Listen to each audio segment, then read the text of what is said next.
یہ آواز آ رہی ہے ایک اونچی ڈسٹرب کر رہی ہے، کیوں آ رہی ہے؟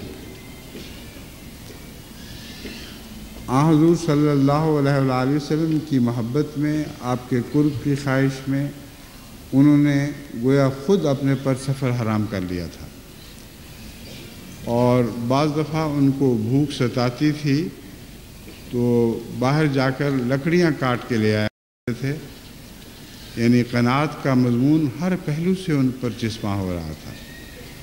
اس تھوڑے سے رزق پر گزارا کر رہے تھے جو لکڑیاں کاٹنے کے نتیجے میں محض بھوک مٹانے کے لیے کافی ہوتا تھا، اور اس بات پر قناعت تھی کہ حضرت صلی اللہ علیہ وآلہ وسلم جو کچھ فرمائیں وہی ہمارے لیے کافی ہے، آپ کا چہرہ دیکھنا ہی ہمارے لیے کافی ہے۔ بس دیکھیں قرآن کریم تو قناعت کے مضامین سے بھرا پڑا ہے، اور کثرت سے ایسی احادیث ملتی ہیں جو ان آیات کی تشریح میں حضرت صلی اللہ علیہ وآلہ وسلم اور آپ کے صحابہ کے اسوہ کو پیش کرتی ہیں۔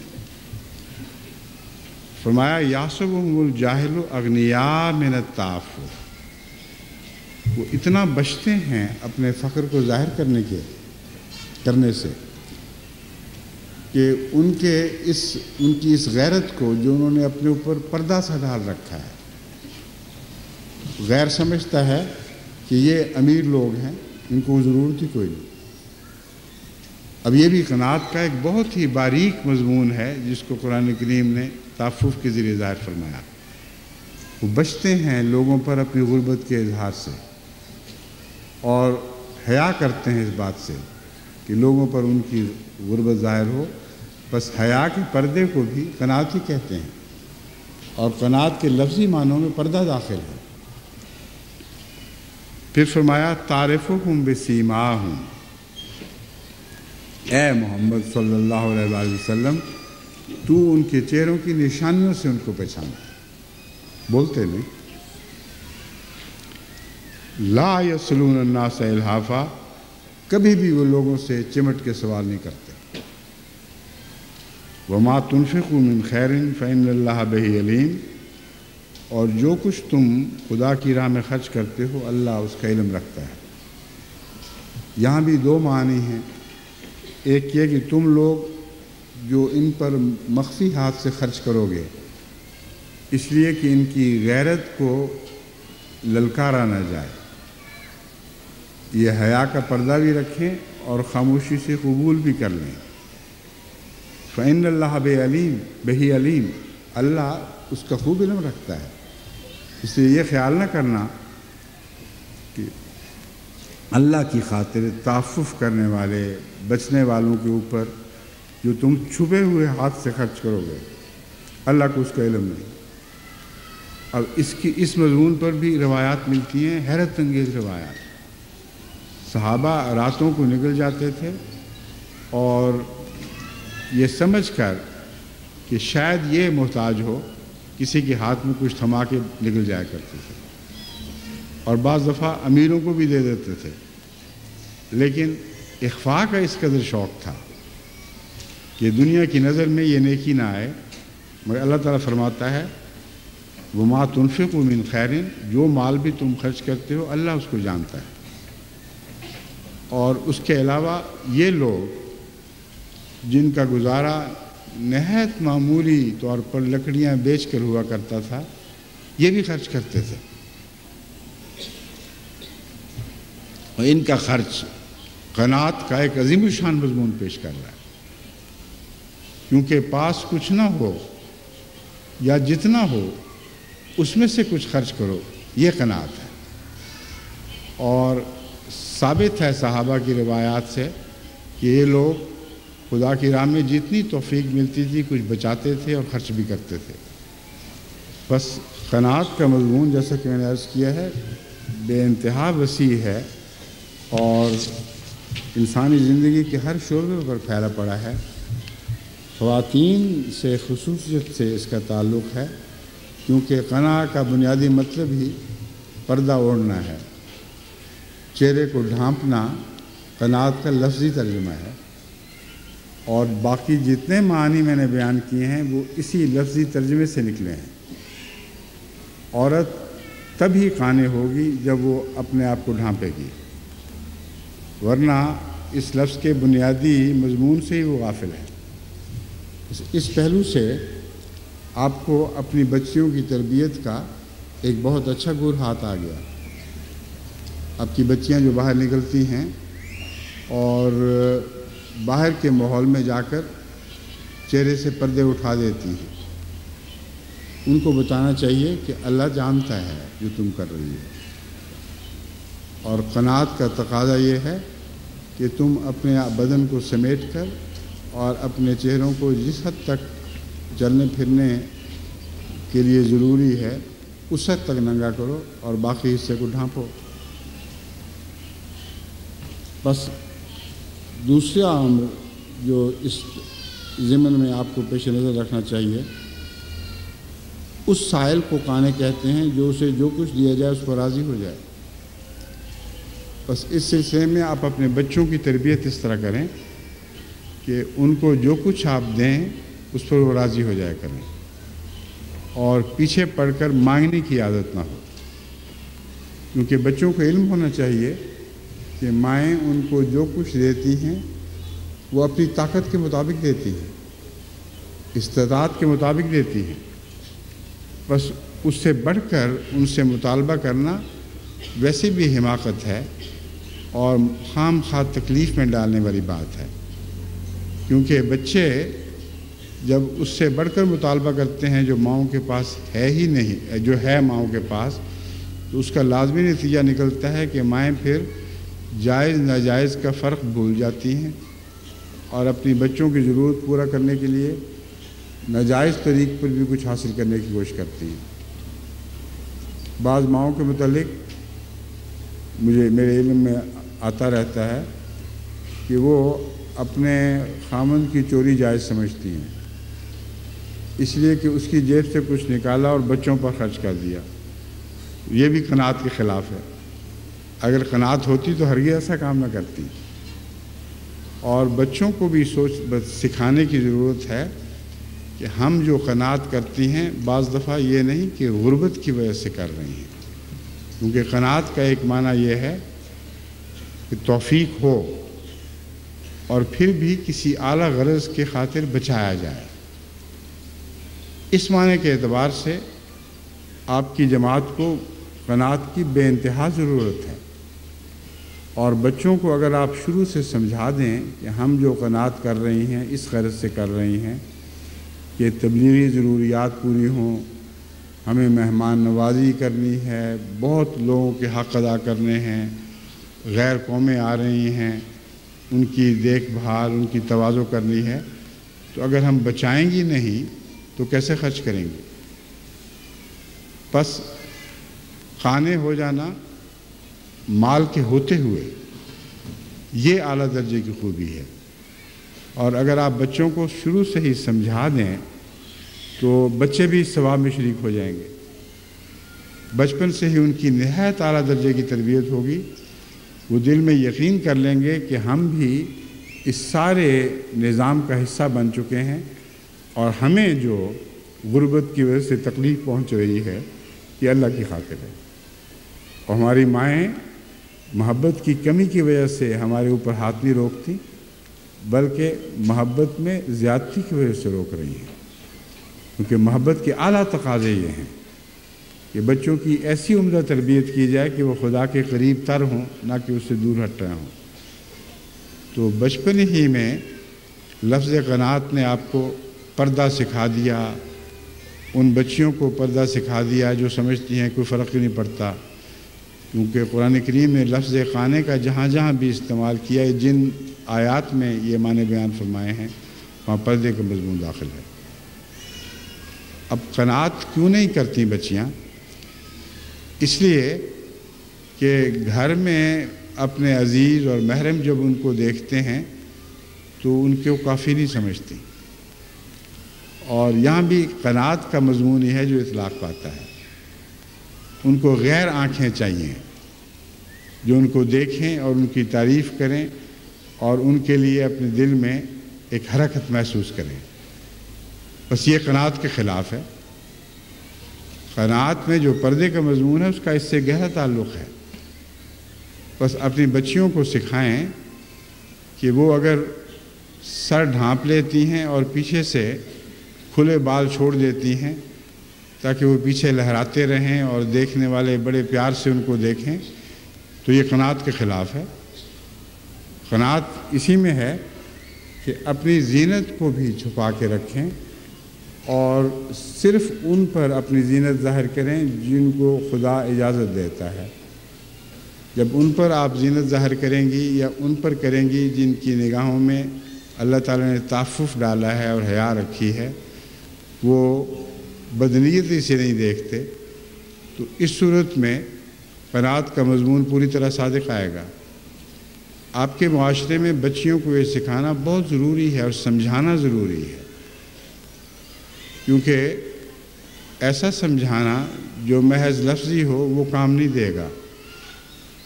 قناعت کا سارا مضمون سمجھانا پڑے گا، بچپن سے ہی ان کی تربیت کرنی ہوگی تاکہ جب وہ باہر جائیں تو اس بات پر قانع ہوں کہ اللہ نے جن کے لیے ان اجازت دی ہے کہ ان کے سامنے وہ بے شک بال پھیلا لیں اور وہ بد نظر سے ان کو دیکھ ہی نہیں سکتے، محرم لوگ ہیں، اس پر قانع ہو جائیں اور غیر لوگوں کی گندی آنکھوں سے لذت محسوس نہ کریں۔ اب یہ بات بھی سمجھانے کی ضرورت ہے، غیر جب دیکھے گا گندی نظر سے دیکھے گا، تو کیوں پسند کرتے ہو اپنے لیے کہ تمہارے لیے غیروں کی ناپاک نظریں اٹھ رہی ہوں اور تم پر حرص کر رہی ہوں؟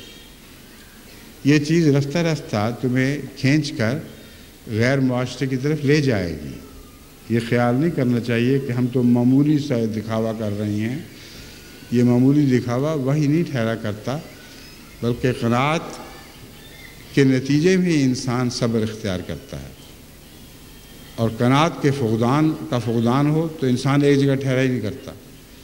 تو لفظ قناعت میں دیکھو کتنے معنی پوشیدہ ہیں، اور ان سب پر آپ نظر رکھیں تو آپ کو خدا تعالیٰ کے فضل سے تربیت کے گہرے حکمت کے راز معلوم ہوں گے۔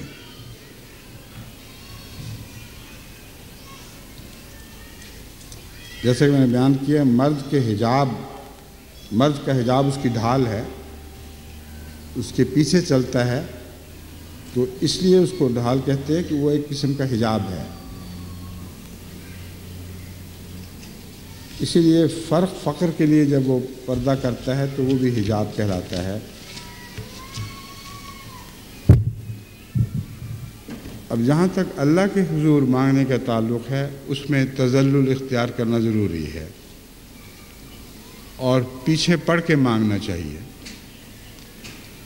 یہ خیال نہیں کرنا چاہیے کہ قناعت کر لو، جو اللہ نے دے دیا بس کافی ہے۔ یہ فیصلہ خدا کرے گا کہ کتنا دینا ہے، مگر اس فیصلے کے اندر آپ کا تذلل اور آپ کا مانگنا بھی تو شامل ہے، اس کے بعد وہ فیصلہ کرتا ہے۔ بس بعض لوگ ایسے فقیر ہوتے ہیں جو ہٹتے ہی نہیں جب تک ان کو مل نہ جائے۔ خدا تعالیٰ سے بھی بعض دفعہ اسی قسم کے فقیر کا سلوک کرنا، یعنی انسان کو اسی قسم کا فقیر بننا پڑتا ہے۔ جیسا کہ ایک روایت میں آتا ہے کہ ایک بزرگ کو عادت تھی، وہ مدتوں سے سال سے ایک دعا مانگے چلے جا رہے تھے، اور ہر دفعہ جب وہ دعا مانگتے تھے تو آواز آتی تھی نامقبول، تیری دعا ہم نے قبول نہیں کی۔ قریباً 30 سال کا عرصہ گزر گیا ان کو اسی طرح دعائیں مانگتے ہوئے، اور پیچھا نہیں چھوڑا اللہ کا۔ خدا تعالیٰ یہ سبق دینا چاہتا تھا کہ یہ لوگ بھی کانے ہیں، یعنی قناعت کا ایک معنی یہ ہے کہ مالک ہے، وہ جتنا دے اس پر راضی رہو، نہ دے تو اس پر بھی راضی رہو۔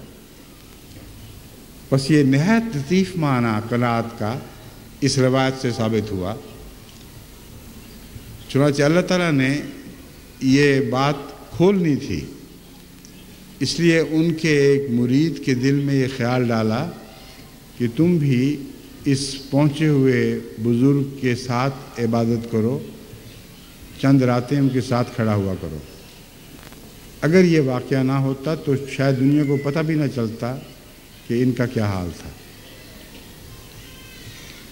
وہ چند دن 3 دن کے متعلق آتا ہے غالباً، وہ پاس کھڑا ہوا، وہ دعائیں کرتے تھے تو ساتھ کا آدمی سنتا بھی تھا۔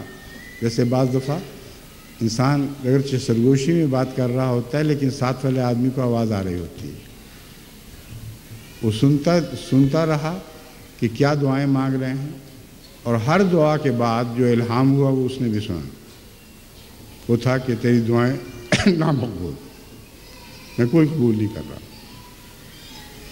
تیسرے دن وہ تھک گیا کیونکہ قانے نہیں تھا، اس کو قناعت کا یہ مضمون معلوم ہی نہیں تھا کہ قناعت کا مطلب ہے مالک جو چاہے دے جو چاہے نہ دے، اس پر قناعت کرو۔ چنانچہ وہ بول پڑا، اس نے کہا آپ عجیب انسان ہیں، اللہ تعالیٰ فرما رہے ہیں میں نے نہیں قبول کی، آپ ضد چھوڑ ہی نہیں رہے اور بار بار وہ دعائیں مانگ رہے۔ عین اس وقت بڑی شدت کے ساتھ یہ الہام ہوا کہ اے میرے بندے، میں نے تیری ساری عمر کی دعائیں قبول کر لی۔ اس کو کہتے ہیں قناعت، یعنی خدا کی مرضی پر قناعت کر جانا، مگر مانگتے چلے جانا، نہیں چھوڑنا اس کا پیچھا۔ پھر وہ جو بھی دے اس پر راضی ہو جاؤ۔ بس آپ اپنے بچوں کو بھی سمجھائیں کہ اس رنگ میں دعائیں کیا کریں، مانگتے رہیں، پھر اللہ کی مرضی ہے وہ نہ دے تو پھر بھی راضی ہو، اس کو قناعت کہتے ہیں۔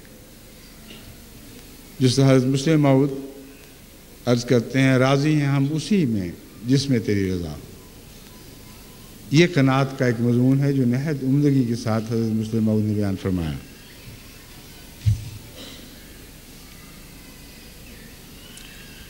اب ایک اور بات میں نے بیان کی تھی، قناعت الابلو والشاتو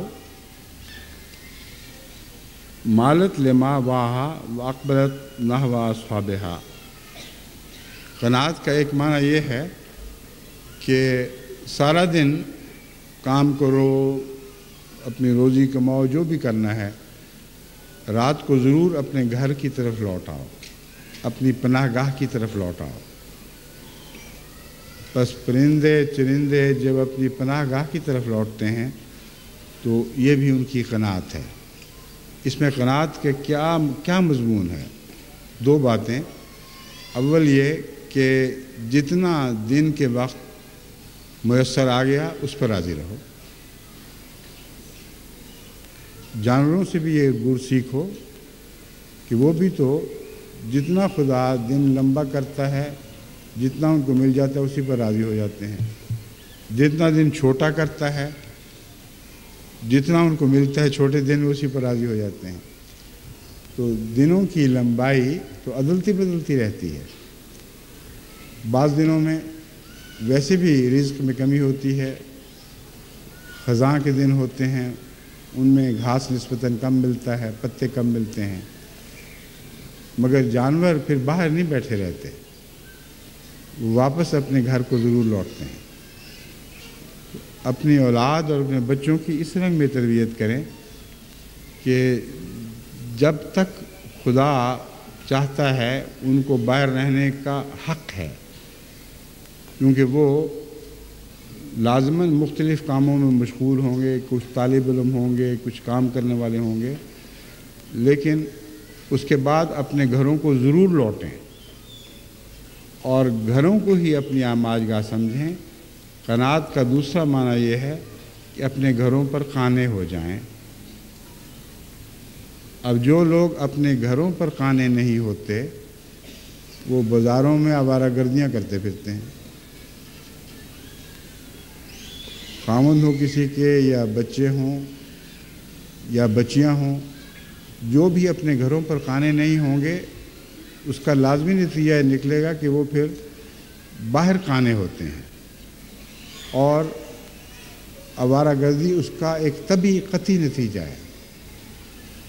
تو اونٹوں اور بھیڑ بکری سے اللہ تعالیٰ نے ہمیں یہ سبق دیا ان کو قانع اس لیے قرار دیا ہے اہل لغت نے کہ قناعت کا مرکزی معنی ان پر چسپاں ہو رہا ہے، جو دراصل انسان کے لیے ہے۔ سب سے زیادہ اہمیت لفظ قناعت کی حضرت صلی اللہ علیہ وآلہ وسلم کے غلاموں کے لیے ہے۔ بس اگر بھیڑ بکریاں قناعت کرتی ہیں تو رسول اللہ صلی اللہ علیہ وآلہ وسلم کے غلام کیوں قناعت نہیں کرتے؟ ان کے لیے بھی ضروری ہے کہ اللہ کی مرضی پر راضی رہتے ہوئے اتنا عرصہ باہر رہیں جتنا عرصہ رہنا ضروری ہے، پھر اپنے گھر میں جا کر سکون پائیں۔ قناعت کا ایک معنی یہ بھی ہے کہ جو کچھ اس کو پھر گھر میں ملے اس پر راضی ہو جائے۔ بعض دفعہ یہ ہوا کرتا ہے کہ باہر کے ماحول میں زیادہ اچھی نعمت کی چیزیں ملتی ہیں، بعض اداروں کی طرف سے ہر قسم کی سہولتیں مہیا ہوتی ہیں، اس کے بعد غریب بچوں کا گھر میں آرام پانا ایک مشکل کام نظر آتا ہے۔ یہی حال غریب بچیوں کا ہے، وہ گھر میں لوٹیں گی تو ایک ٹوٹے پھوٹے گھر میں لوٹیں گی جس میں ان کے آرام کے وہ سارے سامان موجود نہیں جو باہر کی سوسائٹی ان کے لیے مہیا کر رہی ہے۔ تو یہاں قناعت کا یہ معنی ہوگا کہ جب اس گھر میں لوٹو تو اللہ کا شکر کرتے ہوئے اسی پہ راضی ہو۔ جو کچھ گھر میں ہے سوچو کہ خدا نے یہ کچھ دیا ہے، اس پر قناعت کرو، اور جو اللہ کی خاطر قناعت کرتا ہے قرآن کریم کی دوسری آیات سے ثابت ہے کہ ان کا رزق بڑھا دیا جاتا ہے، اور قناعت کے نتیجے میں اللہ تعالیٰ بہت رزق میں کشائش عطا فرماتا ہے۔ بس غریب بچوں کو اپنے غریبانہ گھر پر راضی ہو جانا چاہیے، اور اس میں یہ سوچ کے سکون حاصل کرنا چاہیے کہ میرے اللہ نے دیا ہے۔ اگر یہ نہیں سوچیں گے تو ان کو قناعت نصیب ہو ہی نہیں سکتی۔ جب اللہ پر نظر ہو اور اللہ سے پیار ہو، اور یہ پیار آپ نے پیدا کرنا ہے، یہ نظر ماؤں نے بچوں کو عطا کرنی ہے، اس صورت میں ان کو کسی اور سمجھانے کی ضرورت نہیں پڑے گی۔ جب وہ بڑے ہوں گے تو ہمیشہ اپنے گھر ہی کو اپنا آخری مسکن بناتے ہوئے بڑے ہوں گے، اور جو بھی ماحول میسر ہے اس پہ قناعت کریں گے۔ ایک فرق ہے اس قناعت میں اور باہر کی چیزوں میں آرام ڈھونڈنے میں۔ جو گھر کی قناعت ہے اس میں بہت سی ایسی چیزیں ملتی ہیں جو باہر مل سکتی ہی نہیں، کیونکہ گھر کی قناعت میں سچی محبت ملتی ہے۔ اس محبت کو دنیا بھر میں ڈھونڈتے پھریں، وہ سچی محبت نہیں مل سکتی، کیونکہ وہ محبت جو ان کو نظر آتی ہے وہ لوگوں کی خود غرضی کی محبت ہوتی ہے۔ وہ چند دن اپنے مزے لوٹنے کی خاطر محبت کا اظہار کرتے ہیں، مگر گھر میں جو مائیں محبت کرتی ہیں یا جو باپ محبت کرتے ہیں وہ تو کسی خود غرضی کے لیے نہیں کرتے۔ وہ ایک طبعی رحم ہے جو اللہ تعالیٰ نے ان کی فطرت میں ڈال رکھا ہے، اور یہ چیز ان کو باہر میسر آ ہی نہیں سکتی۔ بس قناعت کی تعلیم دیتے وقت یہ سمجھانے کی ضرورت ہے کہ یہ کوئی ایسی تعلیم نہیں جو تم سے تمہارے حق چھین رہی ہے، تمہیں رہنے کے سلیقے سکھا رہی ہے، تمہیں بہت کچھ جو تمہیں باہر نصیب نہیں ہو سکتا وہ گھروں میں نصیب ہے۔ نظر تو ڈال کے دیکھو، کبھی غور تو کرو، فکر تو کرو۔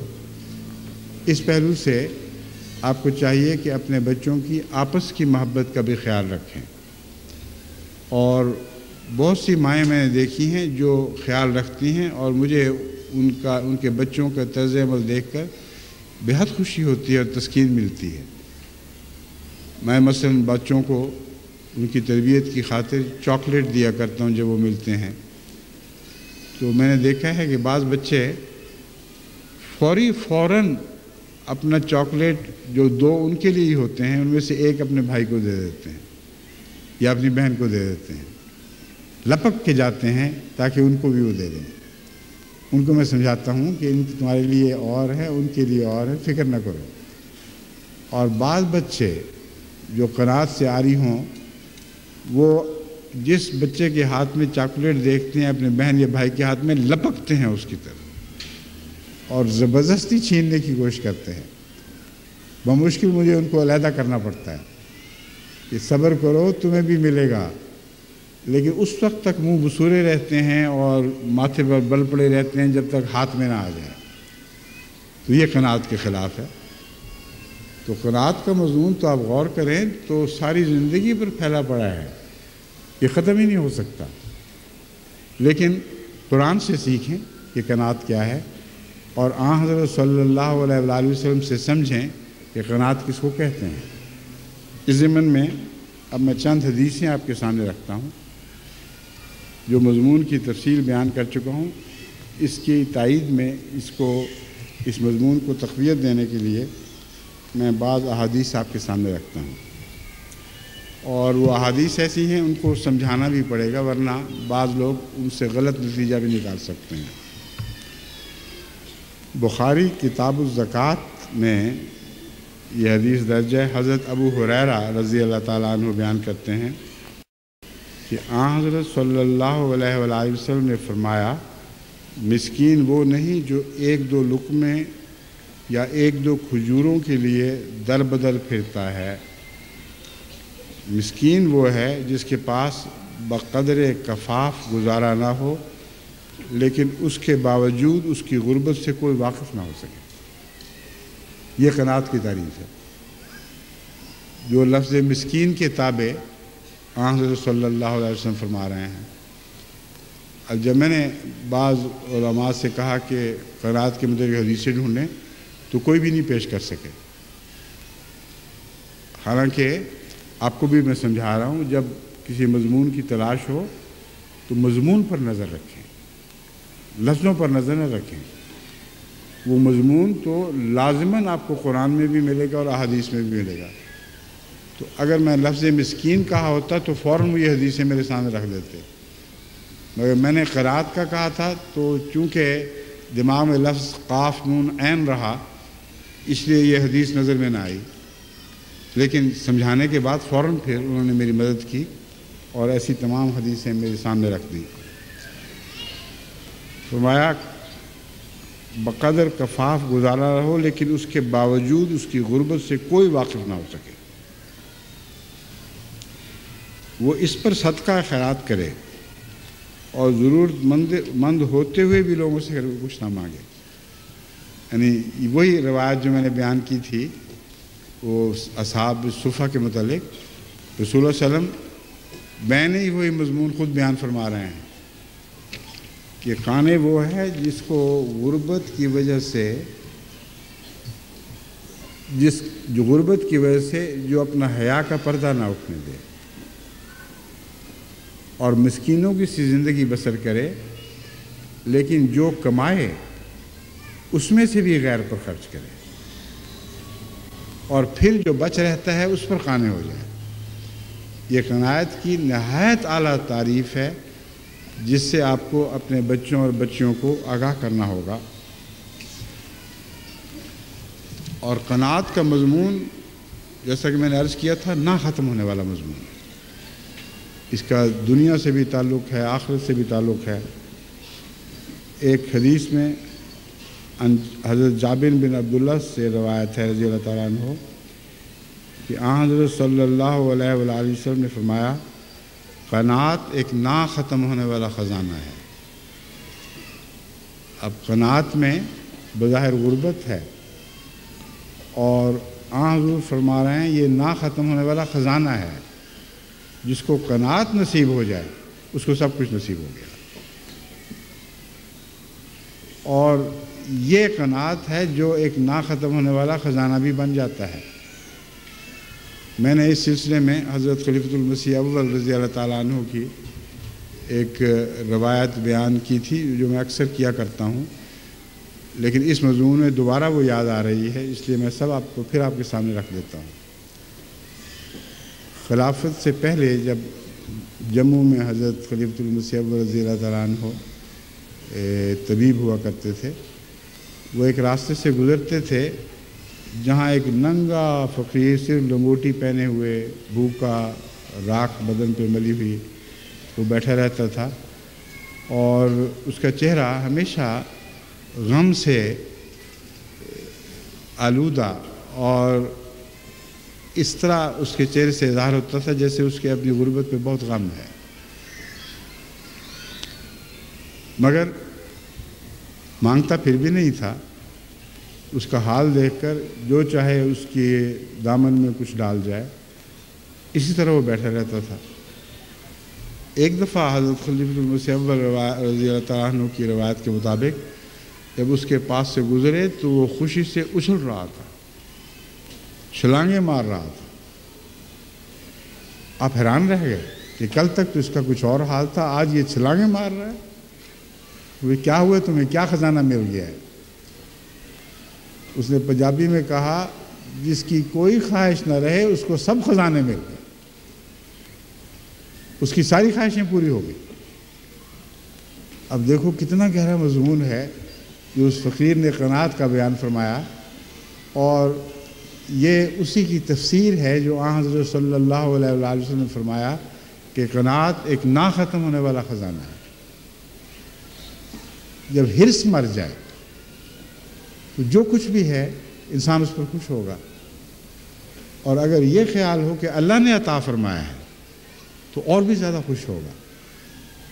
تو اس فقیر کی چھلانگیں بےمانی چھلانگیں نہیں تھیں، ایک گہرا حکمت کا راز اس کو اللہ تعالیٰ نے عطا فرمایا جو اس کی پہلی قناعت کے نتیجے میں تھا۔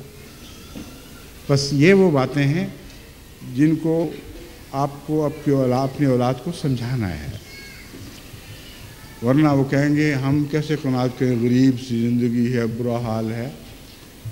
لیکن حرصوں کو کم کرنا ضروری ہے، اور جب انسان اللہ پر نظر ڈالے تو پھر حرصیں کم ہو سکتی ہیں، پھر تمنائیں آہستہ آہستہ کم ہو سکتی ہیں۔ اس کے بعد جو زندگی سکون کی مل سکتی ہے اس کی کوئی مثال نہیں۔ حضرت رسول اللہ صلی اللہ علیہ وسلم کی زندگی میں بے شمار ایسی مثالیں ہیں جن سے ثابت ہوتا ہے کہ آپ کو یہ قناعت نصیب تھی۔ حضرت مسیح موعود علیہ السلام کی زندگی میں بے شمار ایسی مثالیں ہیں جن سے ثابت ہوتا ہے کہ آپ کو یہ سچی قناعت نصیب تھی۔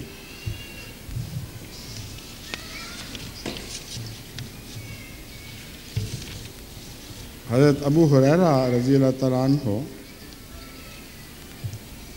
کی جو روایت اکثر بیان ہوتی رہتی ہے، میں مختصر میں اس کا ذکر کر دیتا ہوں کیونکہ وہ بھی قناعت ہی کا مضمون ہے، اور قناعت کے نتیجے میں جو اللہ تعالیٰ رسول اللہ صلی اللہ علیہ وسلم نے فرمایا ایک نہ ختم ہونے والا خزانہ ہے، اس کی ایک حقیقی مثال ہے۔ یعنی کوئی فرضی بات نہیں ہے کہ ایک نہ ختم ہونے والا خزانہ ہے۔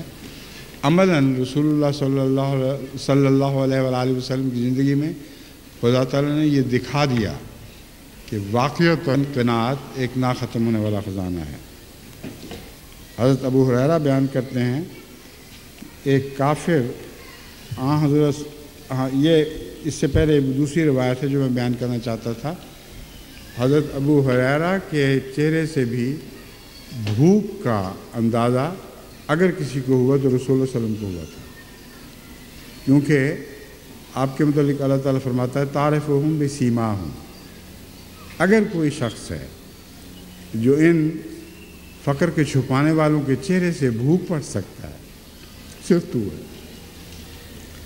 جو لمبی روایت ہے اس میں حضرت ابو ہریرہ کے فقر کا احساس کر کے، ان کی بھوک کا احساس کر کے رسول اللہ صلی اللہ علیہ وسلم باہر تشریف لائے اور فرمایا کہ ابو ہریرہ تم بھوکے ہو، مجھے کہیں سے دودھ آیا ہے، آؤ تمہیں بھی اس دودھ میں شریک کروں۔ ابو ہریرہ بہت خوش ہوئے کہ ایک پیالہ دودھ کا ہے، میں گٹ گٹ پیوں گا اور بہت حد تک میری بھوک مٹ جائے گی۔ مگر اس حدیث کا یہ دوسرا پہلو قناعت والا پہلو ہے۔ اللہ تعالیٰ یہ ثابت کرنا چاہتا تھا کہ قناعت ایک ایسا خزانہ ہے جو کبھی ختم نہیں ہوتا۔ حضور صلی اللہ علیہ وآلہ وسلم نے ابو ہریرہ کو قناعت کا گر بھی سکھانا تھا، چنانچہ آپ نے فرمایا کہ جاؤ اعلان کرو اور کچھ بھوکے ہیں تو ان کو بھی اکٹھا کر لاؤ۔ اب حضرت ابو ہریرہ کے دل کا کیا حال ہوگا؟ سخت بھوکے، کئی دن کے بھوکے، بھوک سے غشی کے دورے پڑ رہے تھے، ایک پیالہ دودھ کا آیا اور رسول اللہ صلی اللہ علیہ وسلم فرما رہے ہیں باقیوں کو بھی بلا لو. لیکن پھر اب غور کریں تو مطلب یہ تھا کہ جتنا تمہیں ملے اسی پر قناعت کرو، اور جب بھوک کی شدت ستا رہی ہو اس وقت کم پر قناعت کرنا یہ قناعت ہے. لیکن یہ سمجھانا بھی مقصود تھا کہ خدا کی خاطر جو قناعت کرتے ہیں اللہ ان کو لامتناہی دیتا ہے، وہ قناعت کے نتیجے میں کسی رزق سے محروم نہیں رہتے. چنانچہ حضرت ابو ہریرہ نے ایسے ہی کیا، آواز دی اور کوئی بھوکا ہے تو آ جائے، اور چند بھوکے 6-7 اور اکٹھے ہو گئے. اس وقت حضور صلی اللہ علیہ وآلہ وسلم نے ابو ہریرہ کو اپنے بائیں طرف بٹھایا. اس لیے بائیں طرف بٹھایا کہ آپ دائیں طرف سے شروع کیا کرتے تھے. ابو ہریرہ کو قناعت کا مضمون اچھی طرح سمجھانا تھا. یہ بھی سمجھانا تھا کہ تم دیکھنا میرے خدا کا مجھ سے کیا سلوک ہے. قناعت کا خزانہ ختم نہیں ہوتا. یہ اس حدیث کی تشریح میں کر رہا ہوں.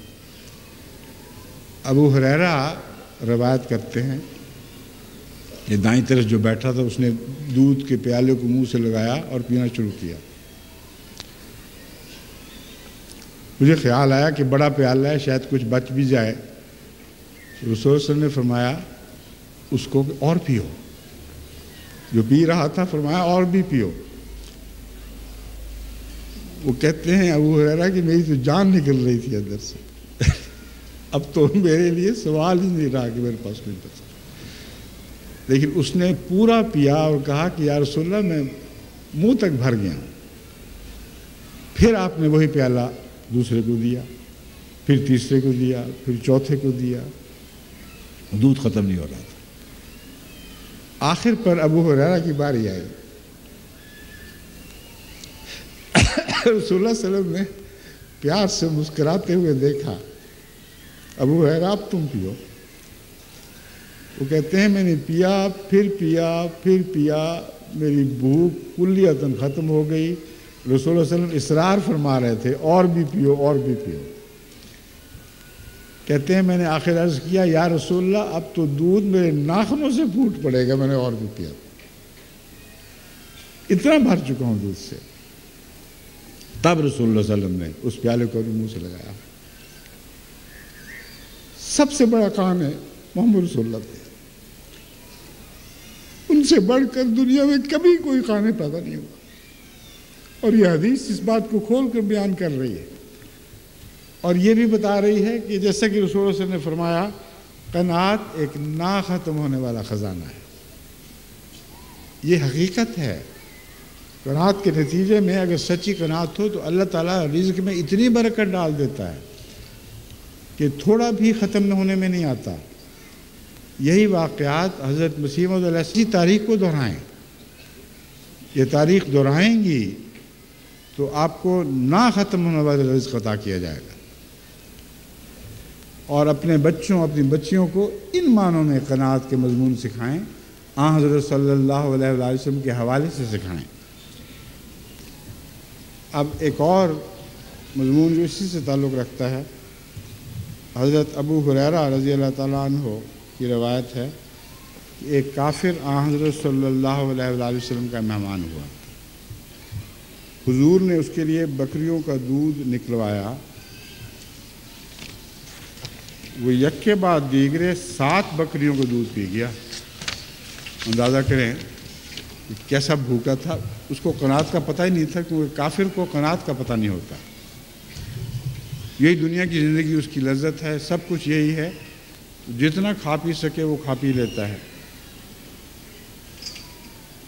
اس کے ساتھ جو حضور نے جو حسن سلوک فرمایا اور جو باتیں فرمائیں اس کے نتیجے میں دوسرے دن ہی وہ مسلمان ہو گیا. حضور نے اس کے واسطے پھر ایک بکری کا دودھ نکلوایا. وہ اس نے پی لیا. پھر دوسری بکری کا دودھ نکلوایا. وہ سارا نہ پی سکا. آپ نے فرمایا یعنی اس سے پوچھنے کی ضرورت نہیں تھی، آپ نے مومنوں کو دکھانے کے لیے یہ کیا کہ جب تک یہ کافر تھا یہ 7 انتڑیوں میں پیتا تھا، یعنی 7 گنا غذا تھی اس کی، اور مومن ہوا تو ایک ہی رات میں اس کو خدا تعالیٰ نے قناعت کے گر سکھا دیے، اور اب 2 بکریوں کا پورا دودھ بھی ختم نہیں کر سکا۔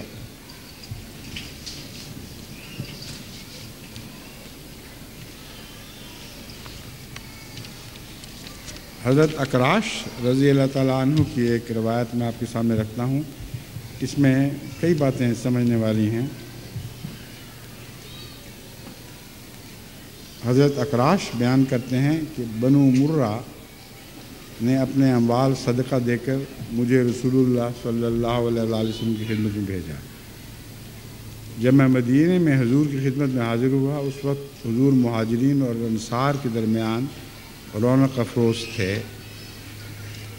حضور نے میرا ہاتھ پکڑا اور ام سلمہ کے گھر لے گئے اور ان سے دریافت کیا کیا کوئی کھانے کی چیز ہے۔ انہوں نے حضور صلی اللہ علیہ وآلہ وسلم کے لیے سرید کا پیالہ بنایا ہوا تھا۔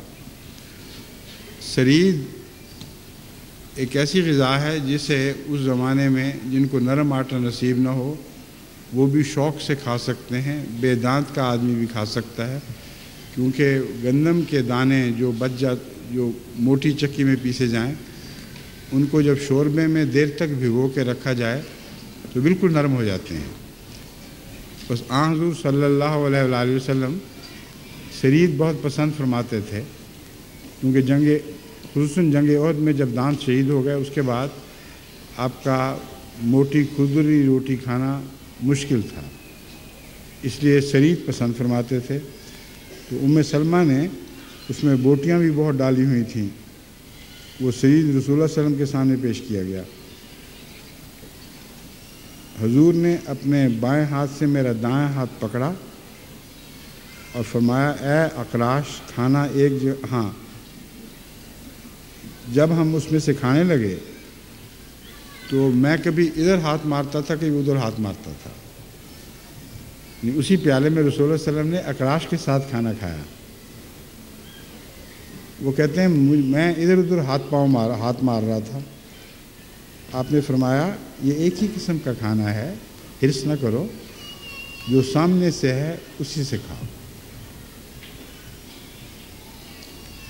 پھر کہتے ہیں ہمارے سامنے ایک تشت لایا گیا جس میں مختلف قسم کی کھجور اور ڈوکے وغیرہ تھے، تو میں سامنے سے کھانے لگا۔ اب یہ دیکھیں کیسا لطیف مضمون ہے جو رسول اللہ صلی اللہ علیہ وسلم کی حکمت پر دلالت کرتا ہے، کیونکہ رسول اللہ صلی اللہ علیہ وسلم نے اس وقت کیا کیا، حضور صلی اللہ علیہ وآلہ وسلم کبھی ادھر سے چنتے تھے کبھی ادھر سے چنتے تھے اور اپنی مرضی کی نرم کھجوریں اور پسندیدہ کھجوریں چن چن کے کھانے لگے۔ اکراش اب حیرت سے دیکھ رہے تھے، ابھی تو مجھے روکا تھا کہ صرف سامنے سے کھانا ہے، ادھر ادھر ہاتھ نہ مارو، اب ہر طرف ہاتھ مار رہے ہیں اور کھجوریں چن رہے ہیں۔ رسول اللہ صلی اللہ علیہ وسلم اس بات کو پہچان گئے، آپ نے فرمایا یہ کھجور مختلف قسموں کے ہیں، اور وہ جو کھانا میں نے کہا تھا سرید وہ ایک ہی قسم کا تھا۔ اس میں ادب کا تقاضا یہ ہے کہ اپنے سامنے سے کھاؤ، خام خواہ دوسری جگہ ہاتھ نہ مارو، اور جو دوسرا کھانے والا ہے اس کو بھی چین سے کھانے دو۔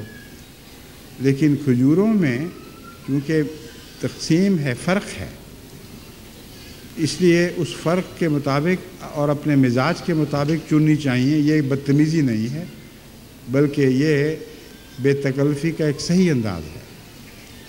رسول اللہ صلی اللہ علیہ وسلم کی طبیعت میں ادنا بھی تکلف نہیں تھا۔ پھر آپ نے پانی منگوایا، اس سے اپنا ہاتھ دھویا، گیلا ہاتھ اپنے چہرے پر پھیرا، اور اس طرح حضور صلی اللہ علیہ وسلم نے فرمایا کہ آگ پر پکی ہوئی چیز جو ہو اس کے ساتھ ہاتھ دھونا اور منہ کو صاف کرنا ضروری ہوا کرتا ہے، جس کا مطلب یہ ہے کہ عام پھل یا کھجوریں وغیرہ اگر ہاتھ گندے نہ ہوں یعنی اس سے چپچپے نہ ہوں، اس کھانے سے دھونے کی ضرورت نہیں ہے۔ بعض لوگ چمچے سے کھانا اٹھا لیتے ہیں، لیکن آگ پر پکا ہوا کھانا جو ہے اس پہ مطلب رسول اللہ صلی اللہ علیہ وسلم کا یہ طریق تھا کہ اس پر منہ کو صاف کرنا چاہیے اور ہاتھ بھی دھونے چاہیے۔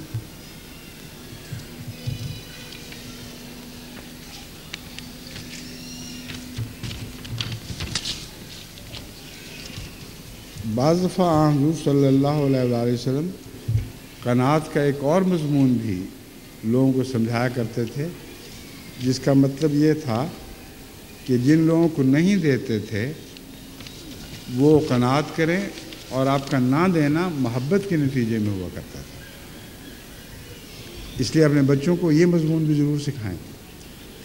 بعض دفعہ آپ ان کو نہیں دیتی تو ان کی محبت کی وجہ سے نہیں دیتی۔ چنانچہ ایک موقع پر بنی تغلب، میں اس کا روایت یہ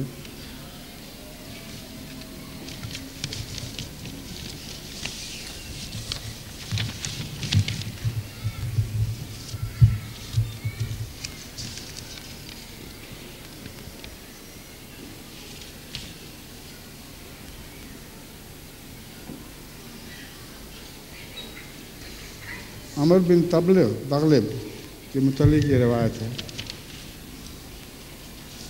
وہ یہ کہتے ہیں کہ حضرت صلی اللہ علیہ وآلہ وسلم نے ایک موقع پر مال غنیمت تقسیم کیے اور بکثرت لوگوں کو دیے اور مجھے کچھ نہیں دیا،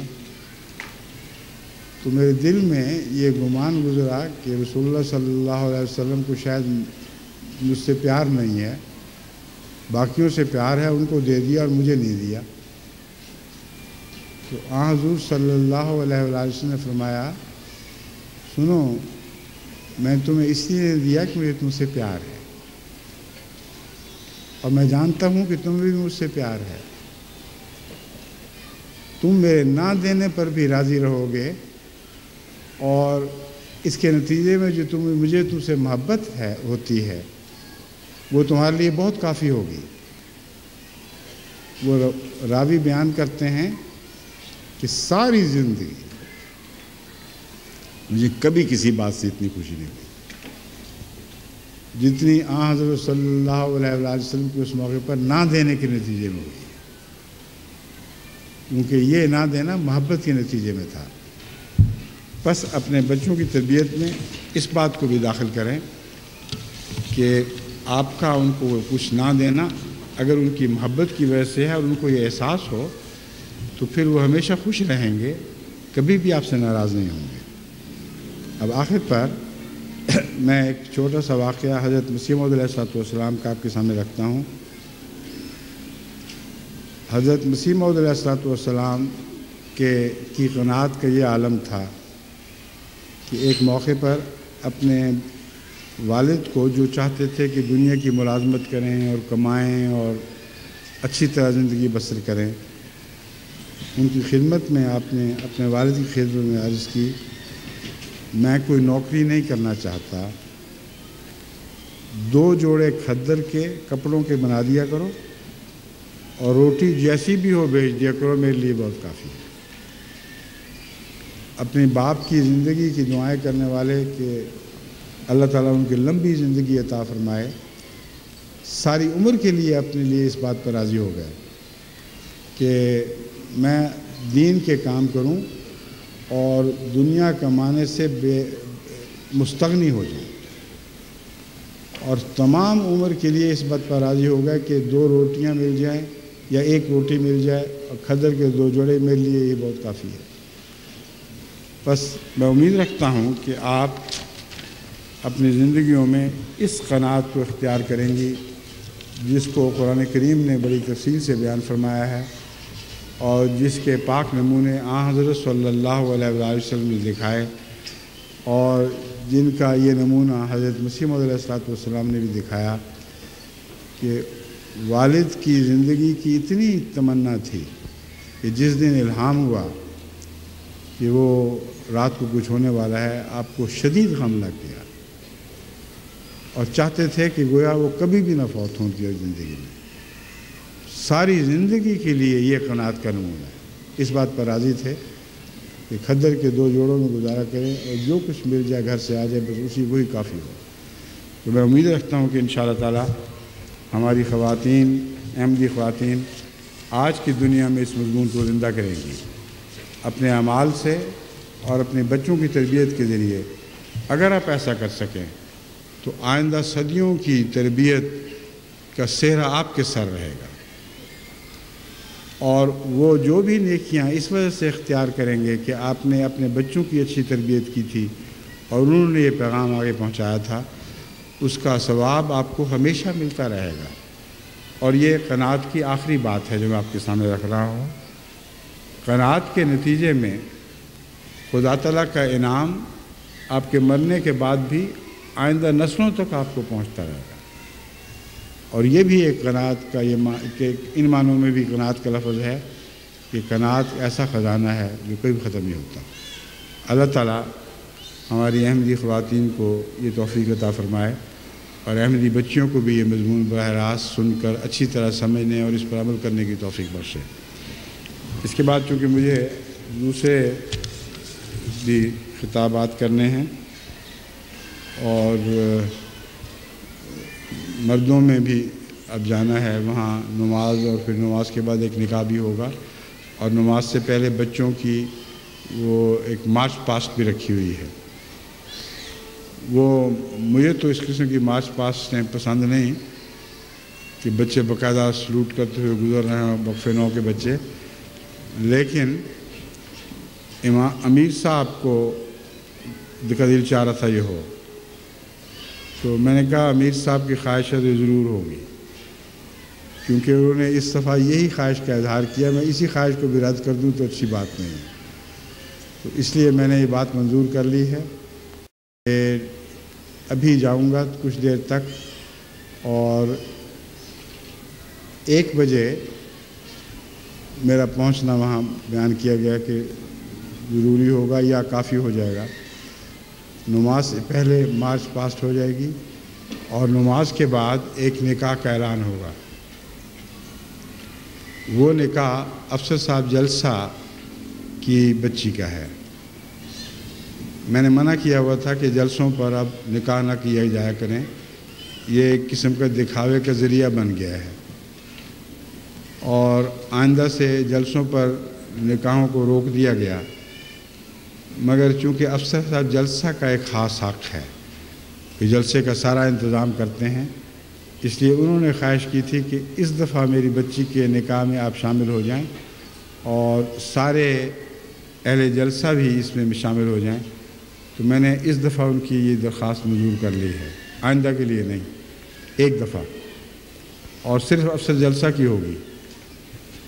باقی آئندہ کسی کو افسر جلسہ بننے کی توفیق ملے تو دیکھی جائے گی۔ اس وقت تو آج یہ نکاح ان کا ان کی بچی کا پڑھا جائے گا اور میں بھی اس میں شامل ہوں گا۔ اس کے ساتھ اب میں خاموش دعا کرواتا ہوں، میرے ساتھ شامل ہو جائیں۔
آمین۔ السلام علیکم ورحمۃ اللہ وبرکاتہ۔